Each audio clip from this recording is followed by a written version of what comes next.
அன்புள்ளம் கொண்ட விஆஸ்டோ டிவி நேயர்களே வணக்கம். திருவரங்கம் ஸ்ரீ ரங்கநாத துணையுடனும் பழனி ஸ்ரீ பாலதந்தாயுதபாணி அவர்களுடனும் நான் உங்கள் ஜோதிடர் வெங்கடேஸ்வரன்.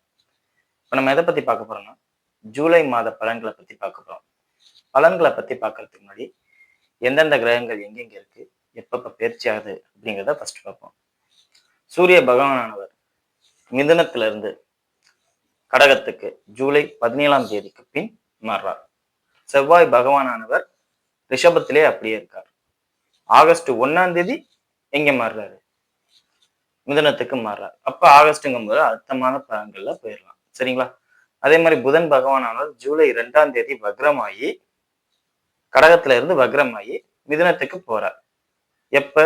ஜூலை 13ஆம் தேதிக்கு பின். அதுக்கப்புறம் திரும்பவும் வக்ர நிவர்த்தி ஆகிறார். எப்பன்னா ஜூலை 23ஆம் தேதி. சோ வக்ர நிலையிலே கடகத்திலையும் இருக்காரு, வக்ர நிலையிலே புதன் ஆட்சி பெற்று மிதுனத்திலையும் இருக்காரு, வக்ர நிவர்த்தியும் ஆகிறார். 3 நிலைகள்ல இந்த காலகட்டத்துல இருக்காரு. அடுத்தது குரு பகவானானவர் அதே கடக ராசியில இருக்கார். சுக்கிர பகவானானவர் ஜூலை 4ஆம் தேதியே பயிற்சி ஆகிறார் சிம்மத்துக்கு. சோ சுக்கிர பகவானானவர் கேதுவோட இணைகிறார். அப்ப இந்த மாதம் எந்த மாதிரியான மாற்றங்கள் சுகபோக வாழ்க்கையில இருக்க போகுது அப்படிங்கிறத பார்ப்போம். முக்கியமா அதுதான்.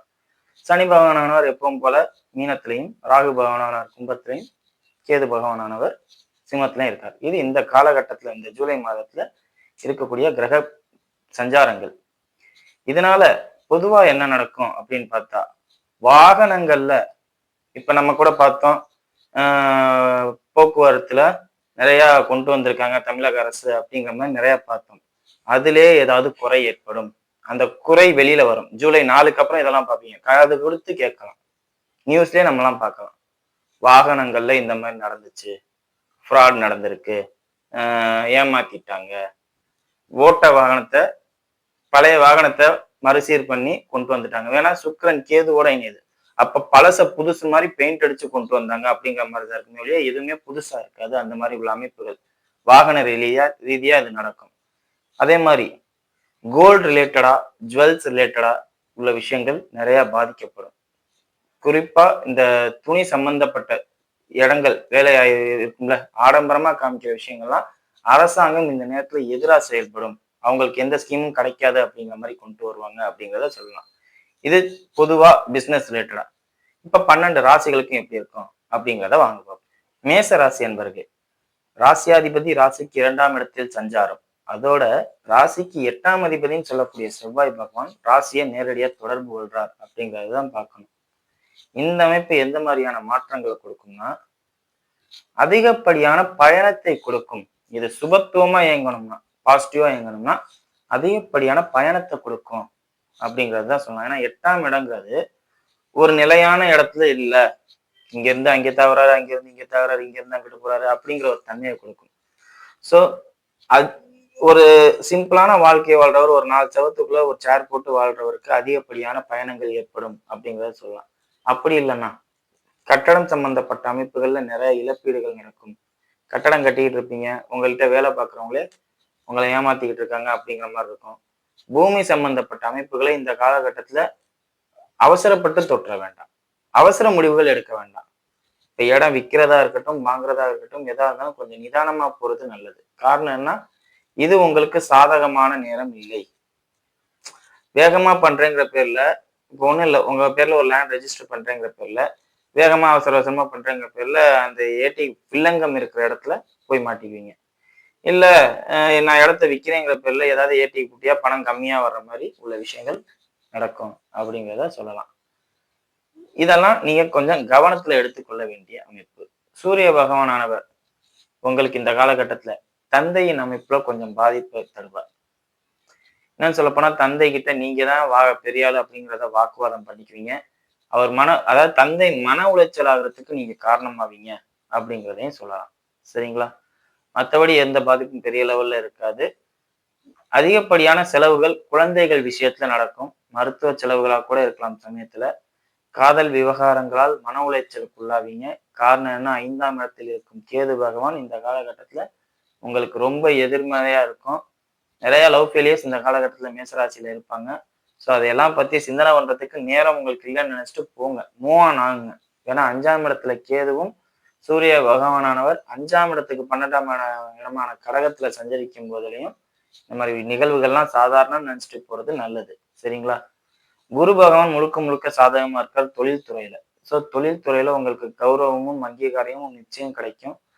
குறிப்பா நண்பர்களோட உதவியால பெரிய பேர் கிடைக்கும் அப்படிங்கிறத சொல்லலாம். 7ஆம் அதிபதினு சொல்லக்கூடிய சுக்கிரன் கேதுவோட இணைவதால் மனைவி இந்த காலகட்டத்துல உங்களை விட்டு பிரிஞ்சு வாழ்றதுக்கு தன்மை ஏற்படும். நீங்க உங்க மேல தப்புன்னு நான் சொல்ல, மனைவி உங்களை விட்டு டெம்பரவரியா பிரிஞ்சு இருப்பாங்க அப்படிங்கிறத சொல்லலாம். ஸோ இதை பார்த்துக்கங்க. அதே மாதிரி திருமணம் ஆகாதவர்களாக இருக்கும் பட்சத்தில் இந்த காலகட்டத்துல திருமண அமைப்பு அந்த சர்ப தோஷம் இருக்கும் பார்த்திருக்கீங்களா, அவங்களுக்கு நடக்கும் அப்படிங்கிறத சொல்லலாம். கேதுவால் 7ஆம் இடத்துல கேது இருக்கு, 7ஆம் அதிபதியோட கேது இருக்கு அப்படிங்கிறவங்களுக்கு இந்த காலகட்டத்துல திருமண அமைப்பை ஏற்படுத்தி தரும். அதே மாதிரி காதல் சம்பந்தப்பட்ட அமைப்புகள்ல முறிவு ஏற்படும். சுக்கிரன் கேது 5ஆம் இடத்துல சேர்றதுனால முறிவு ஏற்படும். அதே மாதிரி லவ் மேரேஜ் பண்ணிட்டவங்களே என்ன ஆகும்னா நிறைய சிக்கலாகி நான் இந்த நேரத்துல பிரேக்கப் பண்ணிக்கிறேன், நம்ம வாழ்ந்தது போதும் அப்படின்னு பிரிஞ்சு போற அமைப்புகள்லாம் கொடுக்கும். ஸோ அதெல்லாம் கொஞ்சம் கவனமா பார்த்துக்கோங்க அப்படிங்கிறத சொல்லலாம். சரிங்களா? வாங்க நட்சத்திர ரீதியான பலன்களை பார்ப்போம். அஸ்வினி நட்சத்திரக்காரர்கள். அஸ்வினி நட்சத்திரக்காரர்கள் எல்லையற்ற சந்தோஷத்துக்கு போவீங்க. ஏன்னா கேதுவோட சுக்கிரன் சேர்றார். நீங்க எல்லாத்தையும் மறப்போம், மன்னிப்போம், நிஜ வாழ்க்கையை வாழ்வோம்.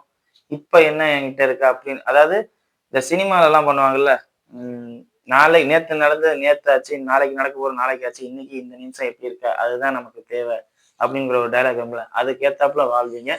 ஒரு ஒரு இந்த சிம்மத்தை விட்டு சுக்கிரன் வெளியேறவன் அப்படிதான் சொல்லணும். ஏன்னா சிம்மத்தை இந்த 2ஆம் தேதியில இருந்தே ஃபுல்லா சிம்மத்துக்கு வந்துடுறாரு சுக்கிரன், இந்த மாசம் ஃபுல்லா இருக்காரு. அப்படிங்கும்போது சிம்மத்துல சுக்கிரன் இருக்கும் போதுல கேதுவோட இணைவதால் இந்த அமைப்பை ஏற்படுத்தும். ரொம்ப ஜாலியா இருப்பீங்க, சந்தோஷமா இருப்பீங்க, எதை பத்தியும் கவலைப்பட மாட்டீங்க, துணிச்சல் தைரியம் வரும், புதிய தொழில் ஆரம்பிப்பீங்க, திருமண அமைப்பு வலுவான அமைப்பு இருக்கு உங்களுக்கு, திருமண அமைப்பே நடக்கும். அதாவது மேசராசிக்கு திருமண அமைப்பு பத்தாம இருக்குன்னு நான் சொன்னேன். ஆனா அஸ்வினி நட்சத்திரக்காரர்களுக்கு திருமண அமைப்பு வலுவா இருக்கும். எந்த ஒரு சங்கட்டமும் இல்லாம நீட்டா நடக்கிற மாதிரி இருக்கும். உயர்வான இடத்துக்கு போற அமைப்புகள்லாம் கிடைக்கும். உங்களுக்கு சிக்கல்னு பாத்தியா அதிகப்படியான செலவு நடக்கும். எப்படி நடக்குதுன்னே தெரியாது. அதுதான் இங்க மெயின். இதனால நடக்குதா அதனால நடக்குதா எப்படி அதாவது வரவு கணக்கு செலவு கணக்கு பாக்குறவங்களுக்கு கொஞ்சம் கஷ்டமா இருக்கும். ஏன்னா எல்லா அஸ்வினி நட்சத்திரக்காரர்களும் வரவு செலவு கணக்கு பார்க்க மாட்டாங்க. ஒரு சிலர் பார்ப்பாங்க. புதன் ஆதிக்கம் பெற்றவர்கள் வரவு செலவு கணக்கு பார்ப்பாங்க. அவங்களுக்கு இந்த மாசம் கொஞ்சம் கஷ்டமா இருக்கும். ஏன்னா அவங்களுக்கு பணம் குறையிறதே ஏதோ உயிர் போற மாதிரி ஃபீல் பண்ணுவாங்க. என்னடா இப்படி இருக்கே அப்படி இருக்கே. அதாவது என்ன சொல்ல போனா அவங்கள்ட்ட தான் பணமும் இருக்கும் அதிகமா. அவங்கதான் கணக்கு பார்த்து இந்த மாசம் இவ்வளவு செலவாயிருச்சு அப்படிங்கிறத ஃபீல் பண்ணுவாங்க. ஸோ அதை மட்டும் பார்த்துக்குங்க. மற்றபடி எந்த ஒரு பாதிப்பும் இல்லை, எல்லாமே சிறப்பா இருக்கு. போற பக்கம்லாம் வெற்றி உங்களை தேடி வரும் அப்படிங்கிறத சொல்லலாம். படுற கஷ்டத்துக்கு பலன் உண்டு அப்படிங்கிறது யாருக்குன்னா இந்த காலகட்டத்துல அஸ்வினி நட்சத்திரக்காரர்களுக்கு தான். இது எல்லாத்துக்கும் காரணம் ராசியாதிபதி கிடையாது, நட்சத்திராதிபதியோட சேர்ந்த சுக்கிரன் அப்படிங்கிறத தெரிஞ்சுக்கோங்க. சரிங்களா? அடுத்தது பரணி நட்சத்திரக்காரர்கள். பரணி நட்சத்திரக்காரர்களை பொறுத்தவரையும் இப்ப அஸ்வினி நட்சத்திரக்காரருக்கு எப்படி ஜாலியா இருக்குன்னு சொன்னேன், அதை அப்படியே உங்களுக்கு ஆப்போசிட்டா நடக்கும். ஏன்னா உங்க நட்சத்திராதிபதியோட கேது சேர்றார். புலம்பல் அதிகமா இருக்கும் உங்களுக்கு. ரொம்ப புலம்ப ஆரம்பிச்சிருவீங்க. எதை தொட்டாலும் புலம்பு. அதே மாதிரி விவாகரத்து வரையும் போற அளவுக்குரிய டைவர்ஸ் கேசஸ் உங்களுக்கு தான் இருக்கும். ஏன்னா 7ஆம் அதிபதி கேதுவோட சேர்ந்துட்டாரு. ராசிக்கு 7ஆம் அதிபதி நட்சத்திராதிபதி கேதுவோட சேர்ந்தது என்ன ஆகும்? கணவன் மனைவி முறிவை ஏற்படுத்தும்.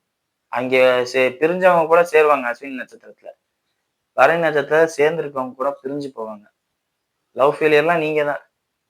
ரொம்ப வெக்ஸ் ஆயிட்டுருவீங்க. இதுக்கு ஒரே பரிகாரம் விநாயகர் வழிபாடு மட்டும்தான்.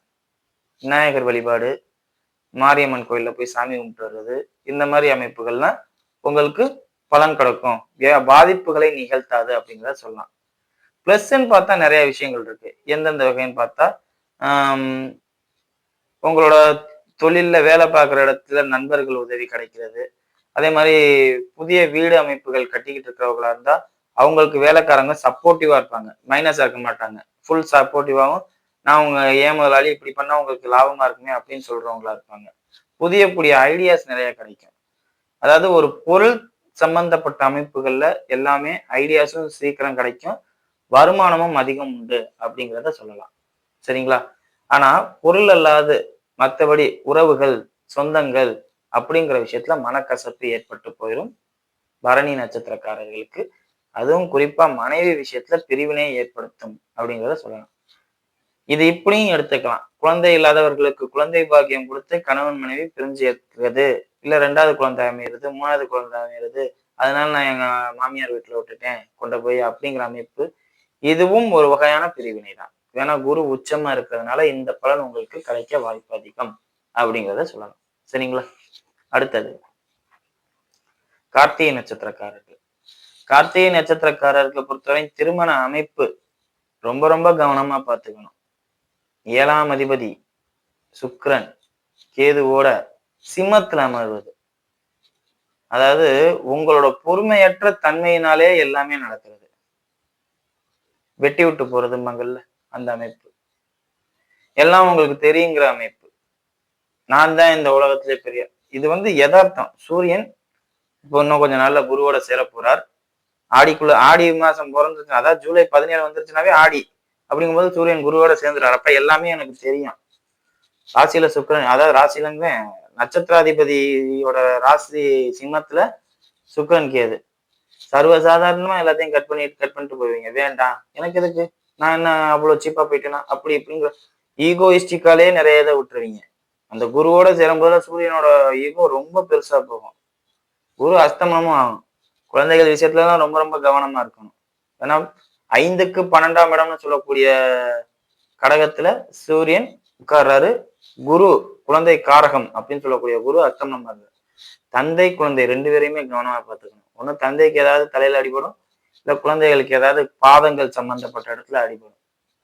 சோ ரொம்ப ரொம்ப கவனமா இருங்க. கார்த்திகை நட்சத்திரக்காரர்கள் தான் இந்த காலகட்டத்துல ரொம்ப கவனமா இருக்கக்கூடிய நட்சத்திரக்காரர்கள். நேசத்திலே மத்த 2 கூட அது ஒரு மாதிரி லைஃப்ஸ்டைல்னு வச்சுக்கோங்க. உங்களுக்கு கவனமா பார்த்து காட்டி எது வேணாலும் நடக்கும் அப்படிங்கிற ஒரு தன்மையை கொடுத்துரும். சரிங்களா? மற்றபடி தொழில்ல பாதிப்பு இருக்குமா? தொழில்ல ஏமாற்றம் இருக்கும். ஏன்னா சனி அவர் உங்க நட்சத்திராதிபதிக்கு எதிரி. இப்ப 12ல இருக்கார். குரு பார்வை இருக்கு. அதெல்லாம் குரு பார்வை அஸ்தமனப்படுத்திடுவீங்க. நீங்களே குரு பார்வையை அஸ்தமனப்படுத்த போறீங்க. சூரியன் கார்த்திகை நட்சத்திராதிபதி சூரியன் குரு அஸ்தமனப்படுத்த போகுது. அப்ப இத்தனை நாள் யார் நல்லது பண்ணாங்களோ அவங்கள நீங்களே வெளில போடா அப்படின்னு சொல்லி அனுப்பிச்சு விட்டு தொழில்ல நீங்களே விரயத்தை ஏற்படுத்திங்க. சோ ரொம்ப ரொம்ப கவனம் தேவை. வியாழக்கிழமை ஆனா போய் குரு பகவான்கிட்ட வழிபடுறது சிறப்பு அப்படிங்கிறத சொல்லலாம். அதே மாதிரி வெள்ளிக்கிழமை விநாயகர் கோயில் போயிட்டு வரது சிறப்பு அப்படிங்கிறத சொல்லலாம். இதெல்லாம் கரெக்டா பண்ணீங்கன்னா பாதிப்பு இருக்காது. இல்லாட்டி கண்டிப்பா ஏதாவது ஒரு பாதிப்பை ஏற்படுத்திடும் இந்த ஒரு மாசத்துக்குள்ள அப்படிங்கிறத சொல்லலாம். சரிங்களா? வீடியோ இப்பதான் ஃபர்ஸ்ட் டைம் பார்க்கறதா இருந்தா லைக் பண்ணுங்க, ஷேர் பண்ணுங்க, கமெண்ட் பண்ணுங்க. சேனலை மறக்காம சப்ஸ்கிரைப் பண்ணுங்க.